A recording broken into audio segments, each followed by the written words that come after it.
Hello, everyone. It's Jayden for Student Pages. Hope you're all doing absolutely excellent once again. Welcome back to another Spotlight Sessions episode where today we are joined by the actress Regina Bryant. How's it going?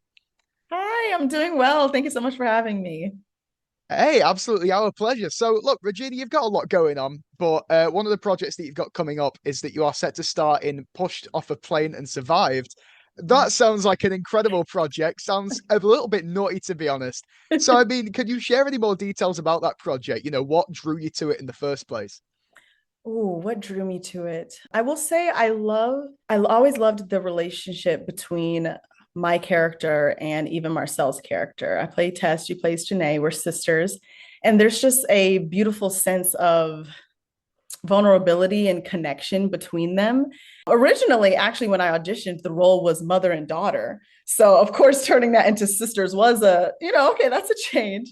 So, a different mindset Yeah. for me. But originally, though, when I saw that relationship, it reminded me of my relationship with my mom and Mhm. the intimacy there and the beauty of that. And I think it translated well as sisters as well. Oh, that's wonderful. So yeah, I mean, with that role then, how would you describe your character then, and there any sort of similarities between yourself and the character? How do you feel about it? I would describe Tess as strong, very strong-willed, Mhm. very opinionated. She's one of those sisters that I would consider a voice of reason, right? Sometimes you have siblings where Okay. someone's a little bit more of a free bird. They're flying, they're getting Mm. into things that they probably shouldn't be getting into. And then you have the sibling that's more grounded and they're like, hey, okay, let's touch reality a little bit. So I think that's the role I play for the film, where I'm more so just the voice that's really trying to assess situations, really trying to make sense of the decisions that my sister is making. And yeah, I don't want to spoil too much, but yes, Oh very yeah, much I voice was of gonna say, reason. yeah. But I mean, yeah, what was the experience like on set then? What was it like working with all these people to, make the end result? It was wonderful. Every single person on set was such a great artist, such a dedicated creative. I mean, just from gaffer to sound, all the way up to director, the producers, everyone was very dedicated to pouring everything we had into the storytelling, especially with doing, with Lifetime, it's a rip from the headline story. So it's based on true stories. We're not just doing it purely for entertainment. It's also sharing someone's story where things actually happen to people. These are real people's lives that experience some of this stuff. So I feel like there's a weight there, there's an importance there that we have as artists and storytellers to take care of that. So I was honored to be amongst artists that really took that seriously and delivered as much as we could. Yeah, no, that's wonderful. No, it sounds great. As I say, it's lovely, I think, when you're able to recognize the hard work that goes into every role behind the set.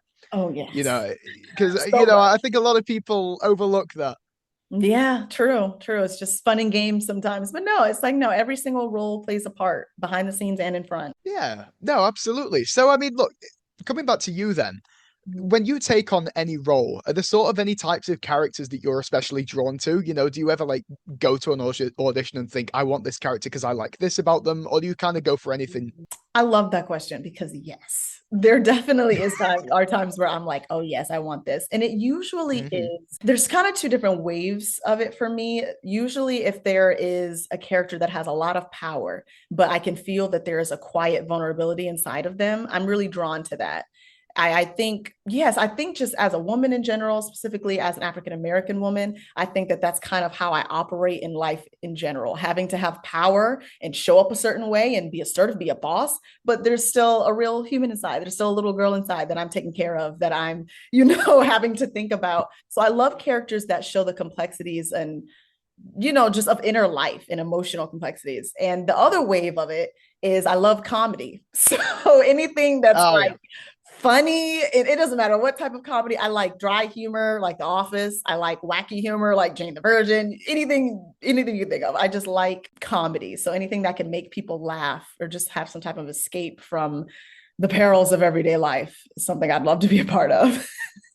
Yeah, no, I think we all need that sometimes, But no, Exactly. you're so right about comedy, It's like, no, it's got to be awesome being in sort of a more comedic role. But I also love that you're so in tune with, your younger self and, keeping that spirit alive. I think that's so important. And I mean, speaking of your younger self, then, how did you get to where you are now? What Mhm. sort of, what was the progression to getting into the position that you're in now? So when I was 6, I was in first grade, first or second grade, they had a play called The Little Piggy Opera, and they were casting us in it. I was cast as the first pig. It was my first show ever, and I just fell in love with it ever since. It was a little girl in Toledo, Ohio, on a stage, and I actually was really sick that day, but for some reason, I still wanted to act for the rest of my life. And after that, my mom put me in community plays. I joined an art school for sixth grade called Toledo School for the Arts. I also joined an agency where I did modeling, singing, and acting. And I went to this competition called IMTA, which stands for International Modeling Talent Agency, something like that. And I did that when I was 12, flew to New York and did this competition. And you can like meet managers and agents there. And it was at that point where I was like, I want to do this professionally. I want to act. And my mom literally packed me and my brother and her up and flew from Ohio. Well, we didn't fly actually. The first time we drove from Ohio to California, moved there for me to pursue acting professionally. And I've been doing it ever since. And my mom is just the most supportive woman you can ever meet, clearly. And that's how I That's started. wonderful. Yeah, what an incredible mile to go. That's crazy to think Oh about. my goodness. It took us, I think, like, because we took a lot of stops. I mean, she had children, right? So I think it took us like 6, 7 days of stopping and, going to hotels. And then of course, after I had a normal life, I went through high school, but when I went to college, I got a BFA in screen acting from Chapman University. And that's when adulthood kind of took on my own version of exploring this professional world. Yeah. I was going to say as well, can I say how fascinating it is that you discovered you enjoyed acting through a school play that you were sick when you had to do it? Because I also discovered I enjoyed acting by being cast in a school play and was sick on the day of it. So that's fascinating. That's really cool. fascinating. Wow. Yeah, world. I know, right? That's kind of crazy, actually. Yeah. Did you end up loving it still after you did the show? Oh yeah. Oh yeah. Maybe it's like a trauma bonding thing. I don't know. Maybe. Yeah. It's fascinating. I don't know if you were intentionally cast as your role. They didn't even mean to cast me as the role. Wait, really? Yeah, Wait, happy was it accident. an accident? Oh yeah. Yeah. They got the names mixed up. It was crazy. But That's hilarious. Yeah. But No, I mean, mine, we hey, had look. audition. Yeah, I know, right? It's like, yeah, let's mess up more often. But I mean, yeah, so obviously, it's a massive industry, just performance in general. Like we've covered, it's like, there's TV, there's, screen acting, stage acting, just Right. generally sort of in this wider industry. What's something that you'd like to see change based on your experiences? Something I would like to see changed. I think it's something that will continue. I think my answer is something that will continue to need to be something worked on in a sense since the beginning of time till now. And I would say representation and opportunities. And that's for a range of groups of people, ethnicities, races, disabilities, even just you name it. I think we can never have too much diversity, too much inclusion, too much representation. So I think that's something I would love to see more in the industry. It's just like a continuation, because I think we have been seeing it. We definitely have, especially over the last 10, 15, 20 years. But I just think continuing to go in that direction of opening doors for people who never thought that they could be where other people are. I know for me, growing up, I was a huge fan of Raven Simone. I watched That's a Raven a lot. Nia Long, Gabrielle Union, Kerry Washington, Viola Davis, like looking at women who looks like me and doing what I knew I wanted to do. It's so inspiring. There's something about that for children that can kind of help them grow into, things unimaginable to them. So I think just representation and opportunities is something I will forever want to see. Yeah, no, you're absolutely right. And I think it's interesting as well, because we've had similar conversations to this on the show before. And I want to know your take on this, because it's something I've thought very deeply about. And, I think everyone has a different take on this. But I hear a lot about, certain stories needing to be told from people from different backgrounds. And something I've noticed is that actually those stories are being told. It's the higher ups of these places where say someone from a diverse background makes a TV show or something like that, and it's more about that kind of culture. The studios seem to bury and not promote them at all, and it is utterly fascinating to me, because again, it's like, no, these stories are being told and the opportunities are being given, but no one knows about it because they're being pushed under them. The question is, Right. why is this happening? Right. I think that also just kind of ties into my point too about representation, because you're exactly right. If something is being made, but it's being buried, that's you're not representing it still. It's Yeah, you're checking not a box. representing anyone. Right, exactly. It may be checking a box of, oh, we did it, but look at this. But it's like, where was the same promotion and marketing and energy for that as for this? It's Yep. there's so much imbalance there. That's why I think it's going to be a continued conversation that goes on for years and years, and something that Yeah. I hope we all continue to fight for. Because I think you're exactly right. There are opportunities out there. I mean, I do wish there still were more, but they are there. But sometimes the importance of it or the care doesn't go into it. So it's like, okay, what was this really for? Were we really Yeah. trying to tell the No, story no, or trying to you're look like totally we right. were trying to tell it? Right. Yeah, no, you're absolutely right. And again, I spoke to an actor, Johnny Ray Gill, recently. We briefly mentioned Sinners, because obviously Ooh. that's a film that did so much better than I think the studio could have possibly expected. And we Yeah. were saying, it's like, what are the implications of that? Does this mean that we're going to get to see, again, not necessarily, I think it just opens the doors, doesn't it, for like more representation that's done in a way that doesn't feel so sterile, I think is what I'm going for. Yeah, I agree. And I hope so. I hope that we continue to go in that direction. Yeah, well, I mean, In the look, we can direction only of like wait and see, Sinners, like but I think the massive, like even it breaking the record for I believe most nominated in the Oscars. I think it was 16 yeah, it nominations. was Like wild. Yeah. yes, like to your point, like I do hope that we just keep, continue to go that route and continue to surprise the studios, I guess, or surprise ourselves even of what things can really become. So Yeah. Yeah, it's like, it's surprise, surprise when original stories catch on, people enjoy them. Who'd have thought? Who'd have thought? exactly, right. Like, can we get back to the basics? Original. Yeah, no, it's ridiculous. But I mean, yeah, I mean, look, obviously that's all when things actually get made. For you then, during the process of when, TV shows and this kind of thing are being made, when you go to auditions, how do you approach that? It's like, how do you deal with any nerves that might come up? What do you have to say to yourself to get yourself in that room and perform? Mhm.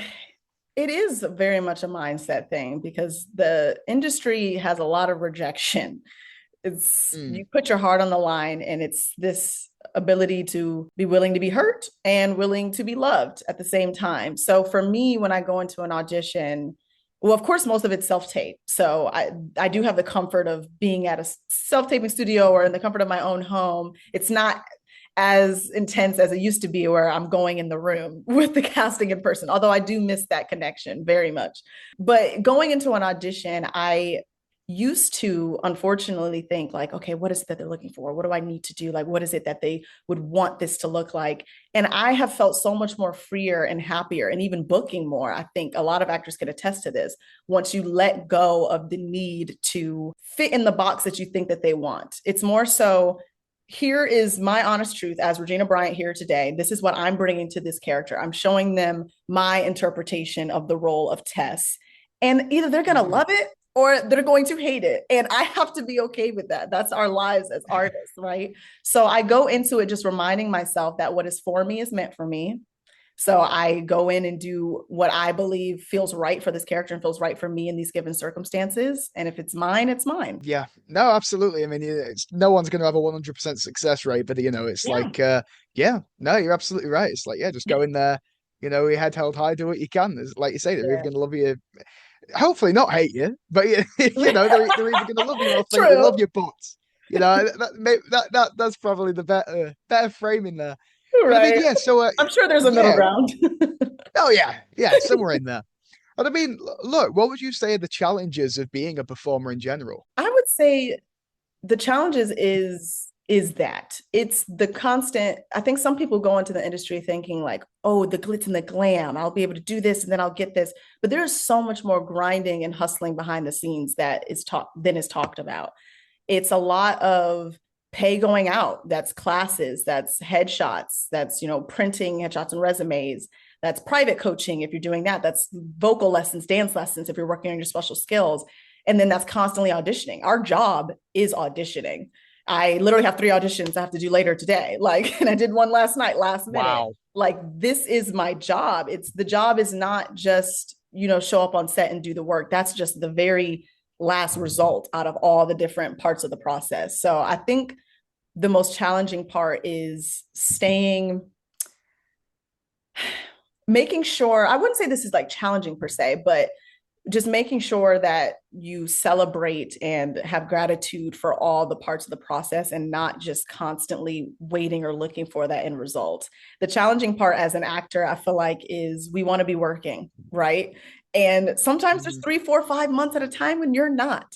And the challenge is being okay with that and loving the process, loving that you're going to acting class, loving that you are having meetings or going to workshops with casting directors or agents or whatever the case may be. You know, it's not just about the name at the end of, you know, your credits. Like, it's so much more than that. So the challenge is understanding that. Yeah, that's a really good take, actually. You know, it's like, yeah. But then it's like you have to fall in love with it. I think that's the biggest part, is you have to fall in love with the process. Otherwise, I mean, why would we do it, right? I guess, yeah. No, good It's like, point, yeah. I mean, but then that's why, you know, some people may quit certain things, because if it's not, you know, if the passion or the love isn't that deep for it to be worth it, then yeah, and you stop. No, absolutely. I mean, obviously we spoke about this a little bit earlier, but I'm curious for your own take on it. What do Mhm. you think is making it at the minute in the film and TV industry? You know, what projects do you think are doing well, and what sort of projects do you want to involve yourself in as well? Honestly, I wish I had more. I wish I had more, like, statistics is not the right word, but more of specifics to back up an opinion on that. Like, in terms of like Okay. actual like titles of movies, or, well, you know, this one, this and this. So of course that's doing well. But I will say, on a general sense, just from what I've seen, I think a lot of, I think it would go in the category of sci-fi or fantasy type things. And I'm thinking TV shows. If we think about the success of Wednesday, the success of Stranger Things, of course, you know, their season just Hmm. coming out. I think that stuff like that's doing really well. Television, in terms of film, I mean, I know Marty Supreme did really well. I mean, of course, Sinners did really Yeah. well. I think stories, of course, like original stories, but I think stories that have some type of like search for strength or search for power, even with Marty Supreme, this like constant grind of being able to go after something, to win something, to like be so determined to reach the end goal. I feel like as a world, all of us could relate to that in some way. And then even you could even relate that to Stranger Things. Like, there's always, oh, something is impending, something's going on, we have to fix it, we have to win, we have to get to the end and find success, right? So I think stories like that will always kind of be at a forefront. And I think that's kind of what's winning right now. Like I said, I feel like I'd have to educate Yeah. myself a little bit more on other films that I haven't been able to see yet. But Hmm. yeah, that's the first thing I think of. I mean, I saw that you were in Hawkeye. You know, it's like Oh yeah. that's a series that was a little bit like that. You know, about really Mhm. wanting to, you know, be or do something and having to work toward that. Yeah. So yeah, Yeah. absolutely. It's like, it doesn't surprise me that you think that's the type of story people want to see, because it's like, yeah, it Right. probably is. I was just saying, what was Hawkeye like, out of curiosity? What was it like being on that set? Oh, it was so amazing. It was so cool. Especially being in, you know, a part of the Marvel space was just so rewarding. And what was super awesome about it is we filmed that in Atlanta, Georgia. And of course, at that time, like, it was not snowing, but they made snow. They had this huge machine and it was packed. Now, I'm from Toledo, Ohio. I'm used to snow. I grew up around snow. Hmm. And this machine that was creating it, it was like, it looked really real. Like, I was walking around like, oh my gosh, like, we're in the middle of Georgia and I can see a field over there with no snow, and I'm right now standing in snow. So that was cool to see, you know, to be on that high of a budgeted project that could invest into something like that. But yeah, it was a super cool experience working with everyone. Yeah, no, that's awesome. I mean, how's that? You're canon to the MCU. You know, it's like, I imagine not many people can say that, I imagine. Yeah. And hopefully it doesn't keep me from any other roles in the MCU later on.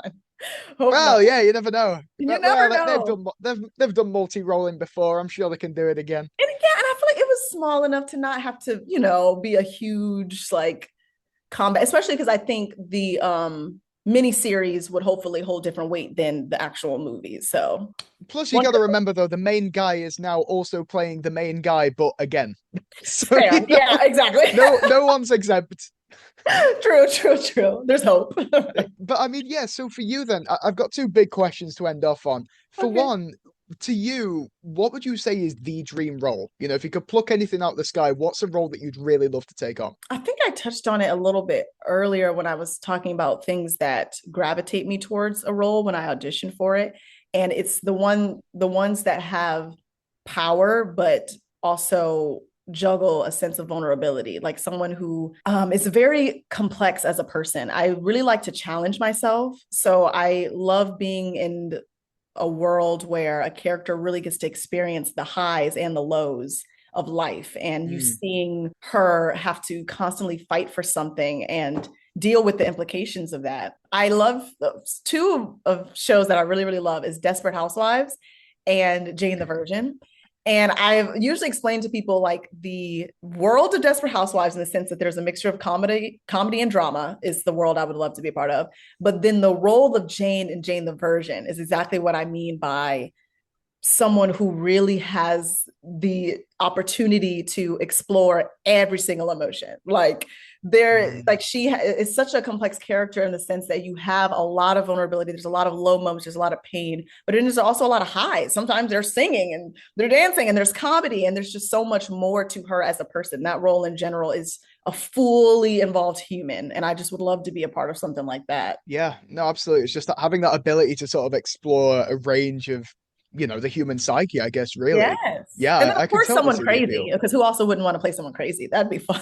Oh, Like yeah, yeah, yeah. Yeah, crazy in yeah, the yeah, that's sense, gonna be fun. like That's really when you can let loose, you know. That's when you can do whatever you want and you can get right. away with it because you're crazy. You know, it's like yeah, no, you gotta love that.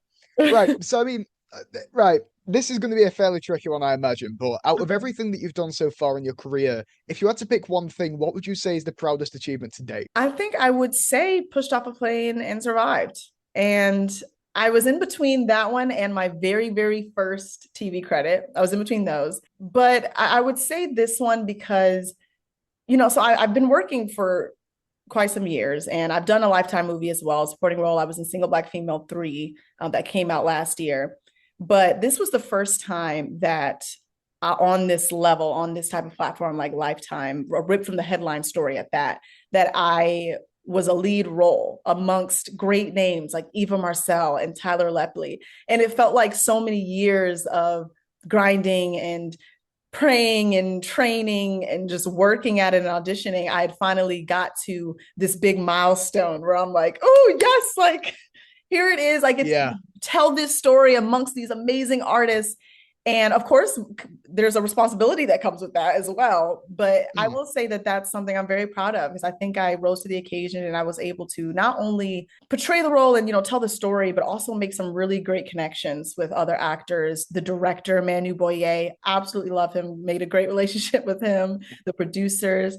So I'm just proud of myself in general for sticking to it, never giving up, making sure I got all the way to a place where I could enjoy that experience and say, hey, this is what I worked so hard for, and I get to finally live in it. Yeah. No, that's awesome. Yeah, absolutely. Because again, it's like, you know, you got obviously great role in that ability to perform, but also just being able to say, I turned up every day and I did my bit. It's like, you know what? Yeah, Mm-hmm. that's something to be admired. Yeah. So, I mean, no, of course. I mean, look, that's everything we've got for you. Thank you ever so much for coming on. It's been an absolute pleasure. Thank you. Thank you so much for having me. I had a great time. I'm very pleased to hear that. So, yeah, thank you everyone at home for watching, and we'll see you next time.